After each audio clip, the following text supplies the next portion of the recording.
assessment of Georgia at this point? I think Georgia is extremely talented. I think that's it. A little bit of a sigh of relief for them how well their receivers have played, because two of them have transferred in. Lawrence Cager is a big old body dude that could be a big X factor for Georgia in their bigger games here in the future. I like Robertson, I like a lot of those guys, but then they got to be able to stretch that field to open it up more for DeAndre Swift. I thought against Georgia, I thought they were playing not to lose rather than playing to win. Notre Dame, and that's where I would like to see them. But also for James Coley, it's his really biggest time as the OC and hasn't OC'd a lot of games. So I think he'll continue to learn how he calls it and how he connects with Jake and how they can continue to open it up. Because when they did, Jake was fantastic and he went right down the field. And then it was like, okay, we're going to get back into okay, let's turn it around. And Notre Dame stacked the box. They had 7, 8 in the box the whole time, daring Georgia to go win it. And they didn't. They won it because their defense played fantastic. And that's where I would say Jake can handle that. Jake can handle those big moments. And I would like to see them let him put on a back brace and try to go carry it a little bit, How much of that is Jake just trusting the receivers, Tim, on those fades when it's man and he's just kind of got to throw the ball up there when you see it's trusting it, but it's also timing and it's knowing exactly where he's going to be. And if he's playing me this way, then it's all automatically going to be a back shoulder. If he's behind me, it's automatically going to be over the top. But also, that's the receivers coming up big too. So you got to give kind of both of them credit too. How do you kind of assess where this game is? What does Tennessee do to keep it close, or is it? I guess a team with no weakness is it going to be pretty I think it's a little bit of how Notre Dame played. I think stack the box, force Georgia to win on the outside.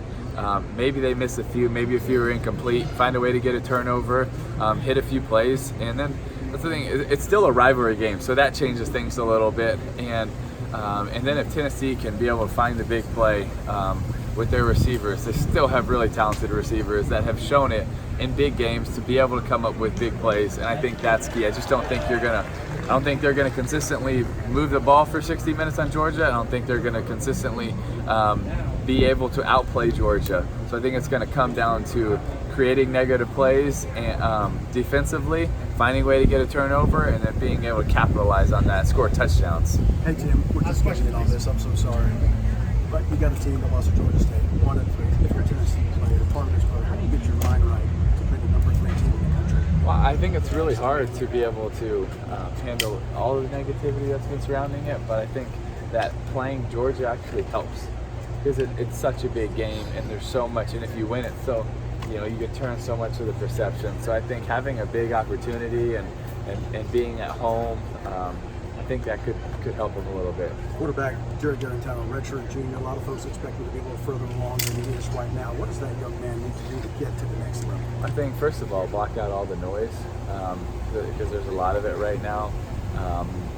Be able to try to be a leader, get everyone on the same page, and honestly, you got to handle a lot from them not naming the starter to just the fans being at home. That doesn't necessarily make it easier if your own fans aren't necessarily supportive. So he's not in an easy position, but it's got to start with mental toughness for him. Finally, Tim, Coach Barnes was talking about the Fair Pay to Play Act passed in California yesterday. Not necessarily against it, but one thing I thought an interesting point he brought up.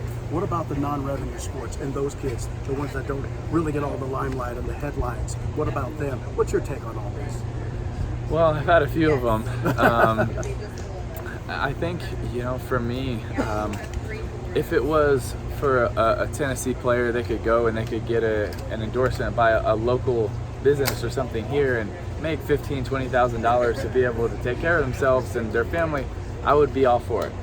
That is never something I've been against, but I think why I've said it's a slippery slope is because when you start that, where does that stop? And I think that's where a committee or group of people have to come together to figure out because I think most of us here would probably agree that people would kind of go to the nth degree to win in college football. And so if you can start paying players now, then it goes from college to high school, and then there's agents in high school. Do we want that in our high schools? And so I think it's a fine balance. I totally see the other side, because this is you want to be able to support these student athletes who are working extremely hard, full-time job, more than a full-time job, and they are bringing in, some of them, a lot of revenue. But then you also got to understand, at a place like this football program pays for a lot of the other sports.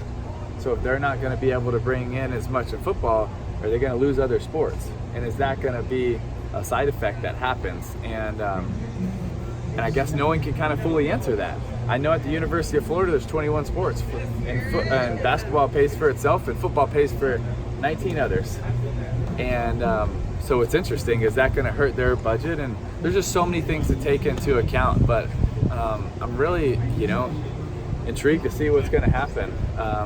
But I think for me, the two goals in all of this would be able to support the student athlete in every way possible.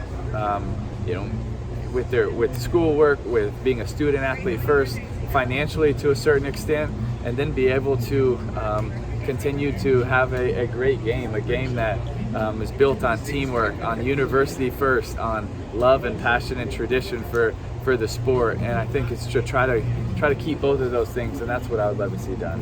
I gotta go. Thank you. Thanks, Thank guys. you. God bless. Gotta go. Thank you.